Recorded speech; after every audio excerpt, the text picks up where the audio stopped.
And it's not 2 days later, the rabble starts complaining about, there's not enough manna. We want meat. We miss all that food in Egypt. Now, let me tell you something.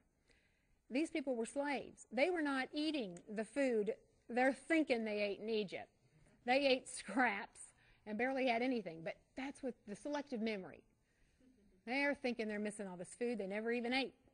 And God sends in another swat on the bottom in the form of a plague. Now, I'd like to think by now I would have figured out I should not be grumbling and complaining. But they don't. The next thing they do is start grumbling about the leadership. Who would want to lead these people? They start grumbling about the leadership. Now, this leadership had been chosen by God. Even Miriam and Aaron, Moses' brother and sister, get in on the act. They start complaining about Moses. Miriam takes the brunt of that little swat on the bottom in the form of leprosy. She's sent outside of the camp for 7 days. But Moses intercedes and God forgives. And yet there's a clear pattern here, ladies. Every time they grumbled and complained, God followed through with a discipline. Someone asked me, why would he do that? I mean, it's not like they were being super rebellious. They weren't killing each other. It wasn't a form of idolatry. And I really had to think about it. And you know what I've decided? Any form of grumbling and complaining is an attack on God's character. These are good gifts from him. And it's an attack on his character. He has to do something about it for our own sakes. The second part of that is that grumbling and complaining is verbal rebellion. And that kind of rebellion almost always leads to rebellion in action. And sadly, that's what took place with the Israelites. And the next thing we see is their disobedience. I want to set the scene. They finally made it all the way through this 11-day trip, and they are on the edge of the promised land. They've arrived. They're on the cusp of a victory. 600,000 men could have fallen into that land and taken it. They're right there, and Moses says, okay, it's time for a recon mission. I mean, think about it. With all his military training, he knew they couldn't just storm in without a plan, so he sends a leader from each tribe into the promised land to scout it out. Those 12 guys come back 40 days, and I want you to remember that number, 40 days later, and they have loot so big that it takes 2 of them to carry the grapes. And they ask for a report, and 10 of the spies that went into the promised land say, never mind, we can't do it. Those guys are way too big for us. As a matter of fact, they're giants. And they think of us as grasshoppers. I mean, and we look like grasshoppers compared to them. But Joshua and Caleb, in chapter 14, verse 9, 14:9, plead with the people, plead with the spies. This is what they say. Do not rebel against the Lord, and do not fear the people of that land, for they will be our prey. Their protection has been removed from them. The Lord is with us. Do not fear them. The other spies had made the enemies giants. They had made fear a giant. They'd made themselves grasshoppers, but worse than that, they made God a grasshopper in the vision of all these other people. And the rebellion occurs. And they tell God, no, we're not going. We are not going. And no, in any form, is rebellion. I know some of you have 2-year-olds, and you've heard cute little no's, or no, no, no, no, no, no, no. A no is a no is a no. That is rebellion, no matter how cute it looks. And God says, this is the deal. I want to blow you off the face of the earth, but I'm not going to. I'm just going to have this generation die off. Those of you who do not believe. And instead of going into that promised land, I'm going to prevent you from going in there. You are going to wander in the wilderness for 40 years to match the number of days your spies went in. 40 years until they had all died off. Listen to me. They could have had everything right then.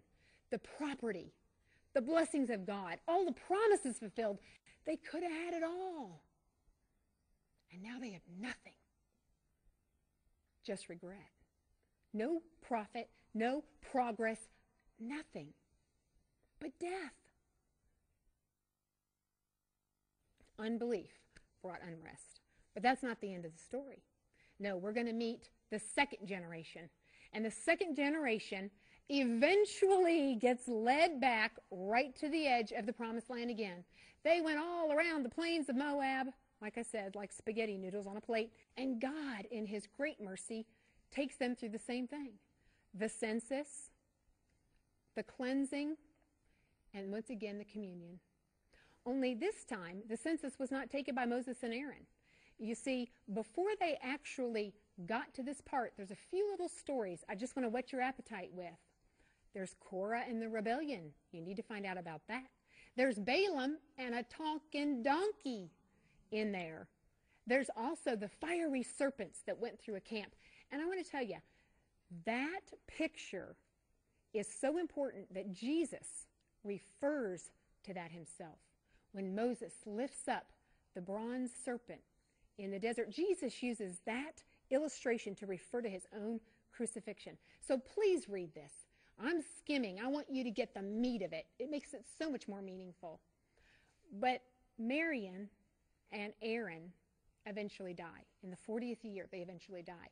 So when it comes time to take the census again, Moses is taking it with Eleazar, Aaron's son. And the numbers have decreased. They're only at about 601,000 because of all that rebellion and all that loss. Think how sad this is. Hundreds of thousands of people had died.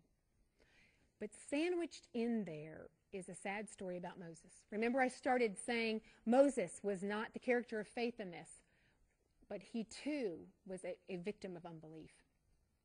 Of course, the people are complaining about not having enough water, and Moses takes it to God, which was great. And God says, don't worry about it, Moses. This is not too big for me. Just go and speak to the rock, and water will flow forth.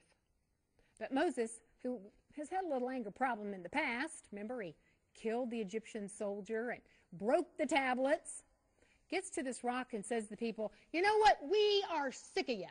Well, that was his first mistake. We, he and God, in the same breath.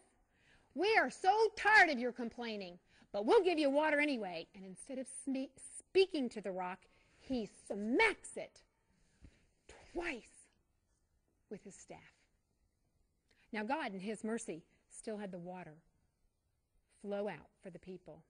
But he said, Moses, my rest you will not know. You will not go into the promised land. And when I first read that, I thought that was harsh. I thought, here he'd put up with these people all that time. But then I realized Moses didn't complain about that. He knew God was right, and he accepted it. He had rebelled, and it was based on unbelief. And God made sure, and you'll study more about this next week, it's so exciting, that Joshua was the person that took them into the promised land. So here we are. We're on the edge once again. They have been numbered. They have been counted. They have been organized. They are an army. All the leaders are in place. God cleans them up once again. And in Deuteronomy, you'll hear more about the offerings and the laws and the vows God asks them to take, because they're getting fired up. They're getting recommitted to go in there. And then they have the communion once again, the Passover. God, who loves them so much, that relationship. And you see how tender he is, his mercy, his passion. Even his just punishments are in this book. And you see that covenant relationship. Once again, their belief is bringing rest. Now, what does that have to do with us here and now? Each one of you may be in a situation or have been in a situation where you can look at your circumstances as the giant from eyes of a grasshopper. And you might be sitting there right now thinking, my marriage problems are huge. My debt is astronomical. My pain is enormous.